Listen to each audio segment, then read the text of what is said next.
संध्या की शादी एक बड़े और संपन्न परिवार में हुई थी।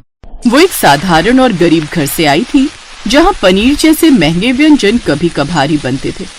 अब ससुराल में उसे अपनी नई जिम्मेदारियों को निभाना था और वहां के रीति रिवाज को समझना भी था। उसकी सास और जेठानी बड़े शौक से तरह तरह के पकवान बनाती थी और संध्या को लगने लगा था कि उसे इन सभी में खुद को साबित करना होगा। एक दिन ससुराल में खास मेहमान आने वाले थे। सुबह होते ही संध्या की सास ने उसे अपने पास बुलाया और बोली, संध्या, आज मेरी कुछ खास सहेलियां आ रही हैं। तुम पनीर चावल बना लो, हमारे यहाँ ये बहुत पसंद किया जाता है। मम्मी जी, आप संध्या को बोल रहे हो पनीर चावल बनाने के लिए? आपको पता भी है संध्या किस घर से आई है? वहाँ पनीर जैसी महंगी सब्जी शायद ही कभी आई होगी। क्यों संध्या, मैं ठीक कह रही हूँ ना? भाभी, जब कभी दिवाली का त्योहार या फिर किसी मेहमान वगैरह ने आना होता है तो हमारे घर पनीर की सब्जी बनती है। शाही पनीर, मटर पनीर वगैरह हम बनाते हैं, ऐसी बात नहीं है। संध्या की बात सुनकर उसकी जेठानी मधु जोर से ठहाका लगाकर हंसती है। क्या कहा? तीज त्योहार और मेहमानों के आने पर पनीर बनता है? हमारे घर तो पनीर की सब्जी रोजाना ही बनती है। ये तो तुम देख ही रही होगी कि हमारे घर के फ्रिज में पनीर हमेशा ही रखा रहता है। हम शाही लोग हैं, हमारे यहाँ पनीर ऐसे ही खा लेते हैं। मम्मी, मैं तभी बोल रही थी, इसे पनीर चावल बनाने की जिम्मेदारी मत दो। मधु, अगर मैं इसे आज अपने घर के स्टैंडर्ड के बारे में नहीं बताऊंगी तो फिर ये तो गरीबों वाली हरकतें हमेशा ही करती रहेगी। मैंने बोल दिया है, पनीर चावल अब संध्या ही बनाएगी। आखिर इसे भी तो पता चले, अमीर खानदान की बहू बनने के बाद वहाँ के स्टैंडर्ड का भी बनना पड़ता है। सास की बातें सुनकर संध्या थोड़ी उदास हो जाती है। उसकी क्या गलती थी अगर वो एक गरीब घर की लड़की थी? आशीष ने संध्या से लव मैरिज की थी क्योंकि वो संध्या को बहुत पसंद करता था। संध्या, तुम टेंशन मत लो, मैं तुम्हारा साथ दूंगा। तुम बहुत बढ़िया पनीर चावल बनाओगी, मुझे तुम पर पूरा विश्वास है। मम्मी जी, देखा, आशीष संध्या की हेल्प करने वाला है पनीर चावल बनाने में। कल तक तो ये एक गिलास पानी भी खुद से लेकर नहीं पीता था और आज देखो किचन में संध्या की हेल्प करने के लिए बोल रहा है। पनीर चावल बनाने में संध्या की कोई हेल्प नहीं करेगा। आशीष, तुम जाकर अपना काम करो। और हाँ, रामू, शांति, तुम दोनों भी संध्या की कोई मदद नहीं करोगे। तुम दोनों आज जाकर के बगीचे की साफ सफाई का काम देखो। रसोई की सारी जिम्मेदारी संध्या के ऊपर रहेगी। संध्या 8 बजे तक मेहमान आ जाएंगे, तब तक पनीर चावल बन जाने चाहिए, ठीक है? जी, मैं कोशिश करूंगी कि मैं अच्छा कर पाऊं। संध्या को लगा था शादी के बाद उसकी लाइफ में बहुत कुछ अच्छा होने वाला है, पर ऐसा कुछ भी नहीं था। संध्या के साथ तो उसकी सास और जेठानी बिल्कुल पराया व्यवहार कर रही थी, पर संध्या ने हिम्मत नहीं हारी। उसने खुद से वादा किया था कि वो अपना बेस्ट देगी। संध्या ने मन ही मन खुद को संभाला और तय किया कि वो इस परीक्षा को सफलतापूर्वक पार करेगी। वो किचन में गई और पनीर चावल बनाने की तैयारी शुरू की। उसने चावल धोकर भिगो दिए और पनीर के टुकड़े काटने लगी। तभी जेठानी मधु ने आकर देखा कि संध्या पनीर फ्राई कर रही है। मधु को लगने लगा था कि संध्या पनीर चावल जरूर बना लेगी, इसलिए उसके मन में संध्या के लिए जलन पैदा हो गई। वो नहीं चाहती थी कि संध्या इतनी आसानी से अपनी जगह इस घर में बना ले। मुझे कुछ न कुछ तो गड़बड़ करनी ही पड़ेगी ताकि संध्या की नाकामयाबी सबके सामने आए। संध्या, तुम्हें मम्मी बुला रही हैं, जरा देखो तो। जी भाभी, मैं अभी जाती हूँ। संध्या के रसोई से जाते ही मौका देखकर मधु ने पनीर में ढेर सारा नमक डाल दिया और चुपचाप बाहर चली गई। पर संध्या ने जब पनीर को मसाले में डालना शुरू किया, हे गणेश जी, माँ कहती है कि किसी भी शुभ काम से पहले यदि आपको याद किया जाए तो आप सारे विघ्न हर लेते हो और काम को संपूर्ण करते हो। इसलिए मैं आपको याद करके पनीर चावल बना रही हूँ। मुझे आशीर्वाद देना कि सब कुछ अच्छे से हो, पनीर चावल स्वादिष्ट बन जाए, कोई भी गड़बड़ ना हो गणपति जी। ये तो सत्य है, कभी भी किसी मंगल कार्य की शुरुआत से पहले प्रथम पूजनीय भगवान गणेश जी की आराधना कर ली जाए तो फिर विघ्नहर्ता गणेश जी हमारे सारे विघ्न हर लेते हैं और कार्य को सिद्ध करते हैं।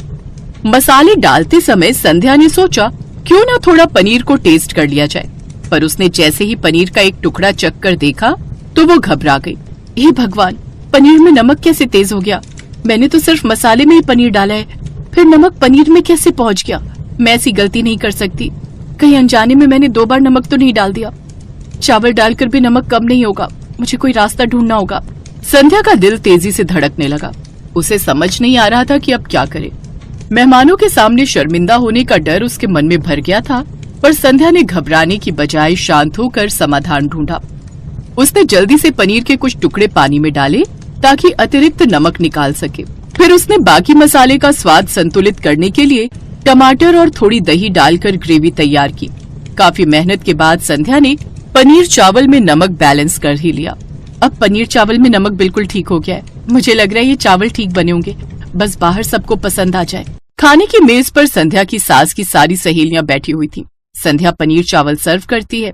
क्या बात है उषा बहन जी, आपकी छोटी बहू ने लगता है पनीर चावल बहुत टेस्टी बनाए हैं। खुशबू तो बहुत बढ़िया आ रही है। उषा बहन जी, आपके घर के पनीर चावल हमें बहुत पसंद है।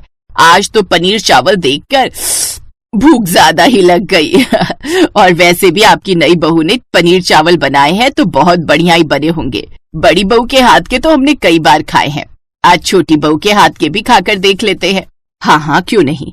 मैंने ये पनीर चावल स्पेशल तुम सबके लिए ही बनवाए थे। मुझे पता था ये तुम सबको बहुत पसंद आएंगे। जैसे ही सबने पनीर चावल खाए, सबके चेहरे पर एक खुशी आ गई। वाह, बहुत बढ़िया संध्या, तुमने परफेक्ट पनीर चावल बनाए हैं। ये कैसे हो सकता है? मैंने तो पनीर में नमक तेज कर दिया था, फिर पनीर चावल इतने टेस्टी कैसे बन गए? संध्या बहू, तुमने तो कमाल कर दिया। तुमने पहली बार में ही इतने अच्छे पनीर चावल बनाए हैं। तुमने मेरा और मेरी सहेलियों का दिल जीत लिया है। वाकई में उषा बहन जी बिल्कुल ठीक कह रही हैं। पनीर चावल बहुत टेस्टी बने हैं बेटा। Thank you aunty ji, thank you mummy ji, thank you so much. Thank you Ganesh ji, ये सब आपके कारण ही अच्छा हुआ है। कुछ देर बाद जब संध्या की सास की सहेलियां चली जाती हैं, तब संध्या अपनी जेठानी के कमरे में आती है। भाभी, मुझे पता है आपने जानबूझकर मुझे रसोई से बाहर भेजा था। मम्मी जी ने मुझे नहीं बुलाया था। बस मैं इतना कहना चाहूंगी कि प्यार दोगे तो प्यार मिलेगा, अगर नफरत दोगे तो मेरी तरफ से भी आपको नफरत ही मिलेगी। मुझे सब पता है पनीर चावल में गड़बड़ आपने ही की थी, पर गणेश जी ने मेरे सारे काम ठीक कर दिए। उन्होंने मेरी प्रॉब्लम को दूर कर दिया। बस मुझे आपसे यही कहना है कि आप मेरे से प्लीज कोई ईर्ष्या भावना मत रखो, क्योंकि ईर्ष्या व्यक्ति के चरित्र को बर्बाद कर देती है। और आप मेरी जेठानी हो, इस घर की बड़ी बहू हो, इसलिए आपको समझाना मेरा फर्ज है। संध्या अपने दिल की बात कहकर मधु के कमरे से बाहर आ जाती है। घर में सब लोग संध्या के हाथों के पनीर चावल की बहुत प्रशंसा करते हैं। कहीं न कहीं मधु बहुत शर्मिंदा थी कि उसने संध्या के साथ गलत किया था, जिससे उन दोनों देवरानी जेठानी के रिश्ते में कहीं न कहीं थोड़ी सी दूरी आ गई थी। इसलिए मधु ने समय के साथ इस दूरी को मिटाना ही ठीक समझा। संध्या की सास ने भी उसे अब गरीबी के नाम पर ताने देना बंद कर दिया, क्योंकि वो जानती थी कि संध्या बहुत अच्छी बहू है।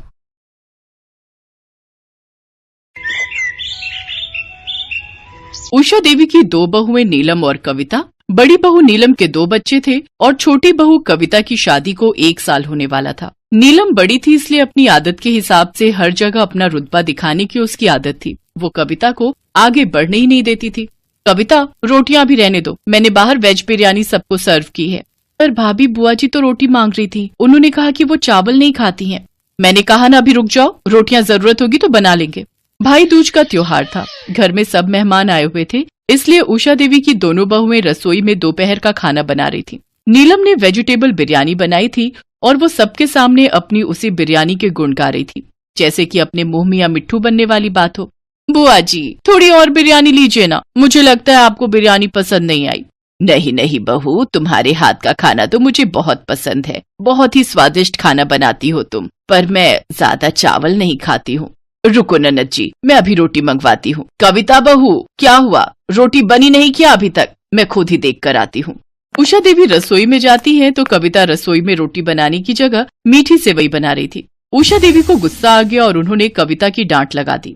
क्या बात है कविता बहू, इतनी देर से बुआ जी रोटी का इंतजार कर रही है और तुम यहाँ सेवई बना रही हो। अरे पहले उन्हें रोटी तो पूरी खिला लेती। तुम्हें पता है कि वो चावल कम खाती हैं और मैंने तुम्हें स्पेशली यहाँ रोटी बनाने के लिए भेजा था। माँ जी, वो नीलम भाभी ने मुझे।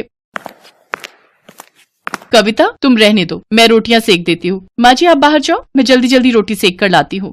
पहली बार कविता को एहसास हुआ कि नीलम उसके साथ सही नहीं कर रही है। उस दिन उसने ठान लिया कि वो देवरानी है तो क्या हुआ, पर इस तरह से जेठानी का गलत व्यवहार भी तो वो सहन नहीं कर सकती ना। अब वो चौकन्ना रहने लगी। जब भी नीलम अपने आप को आगे करती तो कविता भी पीछे नहीं हटती, पर वो इस बात का जरूर ध्यान रखती थी कि नीलम उसकी जेठानी है तो उसका मान सम्मान भी बना रहे। एक दिन उषा देवी की बहन और बेटी उन सबके साथ बाजार गई। उषा देवी की बहन की लड़की किरण की शादी थी, तो वो सब उसी की शादी की शॉपिंग के लिए गई हुई थी।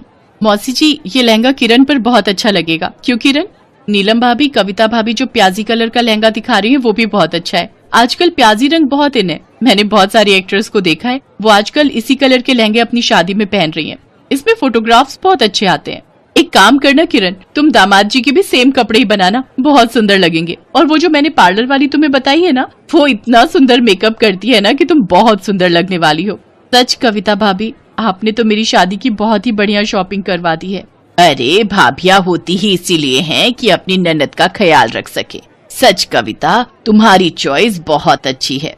अरे रितु, ये आजकल के बच्चे हैं ना, तो ये हमसे ज्यादा जानते हैं।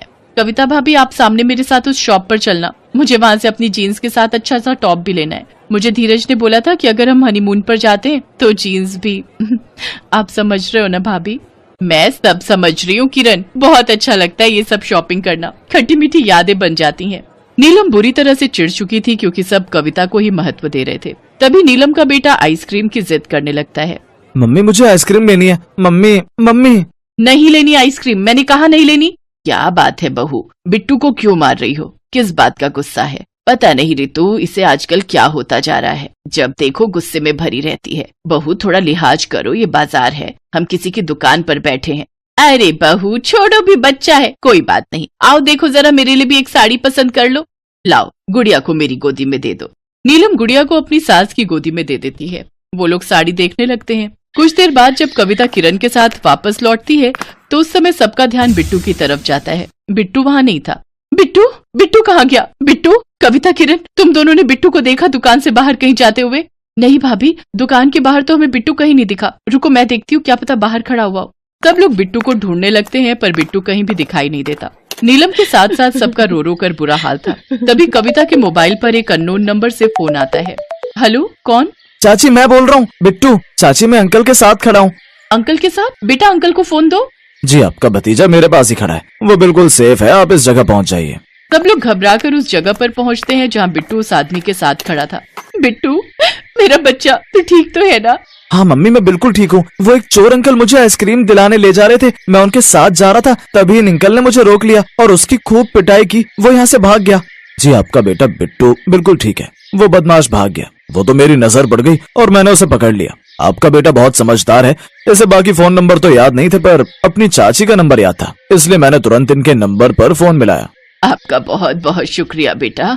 सब लोग बिट्टू को लेकर घर आ जाते हैं। नीलम को सारी बात समझ में आ जाती है। कुछ दिन पहले बिट्टू कविता के साथ बैठा था तो कविता उसे अपना मोबाइल नंबर याद करवा रही थी और बिट्टू को इसमें बहुत मजा आ रहा था। बिट्टू नीलम के फोन से कविता के नंबर पर बार बार डायलिंग कर रहा था। मजाक मजाक में ही सही, पर बिट्टू को इसी बहाने अपनी चाची कविता का नंबर याद हो गया था। ये क्या खेल बना रखा है कविता? पढ़ने वाला बच्चा है, तुम इसे मोबाइल की आदत डाल रही हो। चलो बिट्टू, पढ़ाई करनी है। नीलम को सब कुछ याद आ जाता है और वो बहुत शर्मिंदा होती है। उसकी आंखों में आंसू थे। आई एम सॉरी कविता, मुझे माफ कर दो, मैंने तुम्हें समझने में बहुत बड़ी गलती की। तुम सचमुच सबका कितना ख्याल रखती हो। भाभी, आप सबका ख्याल रखना तो मेरा फर्ज है और आप सब भी तो कितने अच्छे हो, मेरी इतनी केयर करते हो। मम्मी, भूख लगी है बहुत जोरों की। शाम हो रही है, सब लोग घर आने वाले होंगे, जल्दी से खाना बना लो। मेरे राज दुलारे गुड्डे को भी भूख लगी है। भाभी, मैं सोच रही थी आप जल्दी से दाल चावल रेडी कर लो, मैं गरम गरम रोटी सेक लेती हूँ, फिर हम सब मिलकर आज एक साथ खाना खाएंगे। मौसी जी, किरण, आप सब भी खाना खाकर ही जाना। हाँ बहू, बहुत जोरों की भूख लगी है। नीलम, जल्दी से दाल चावल बना लो। और कविता, एक काम कर बहू, रोटी के साथ साथ ना वो जो तूने लाल मिर्च का अचार डाला है ना, वो जरूर खिलाना, वो बहुत ही टेस्टी बनाया है तुमने। हाँ बहू, जल्दी से अब तुम दोनों खाना बना लो। नीलम भाभी, मैं कह रही थी इस साड़ी के साथ चप्पल अच्छी लगेगी या फिर सैंडल? इसके साथ तो हील वाली चप्पल ही अच्छी लगेगी। कुछ भी कहो भाभी, के चावल एक एक दाने खिले हुए बनते हैं, मुझे तो ऐसे चावल बनाने ही नहीं आते। भाभी, मुझे भी इस तरह के चावल बनाने सिखाओ ना, जिसमें एक एक दाना अलग हो, मुझे भी सीखना है। और फिर इस तरह हंसते और खट्टी मीठी बातें करते हुए देवरानी जेठानी दोनों एक दूसरे के गले लग जाती हैं।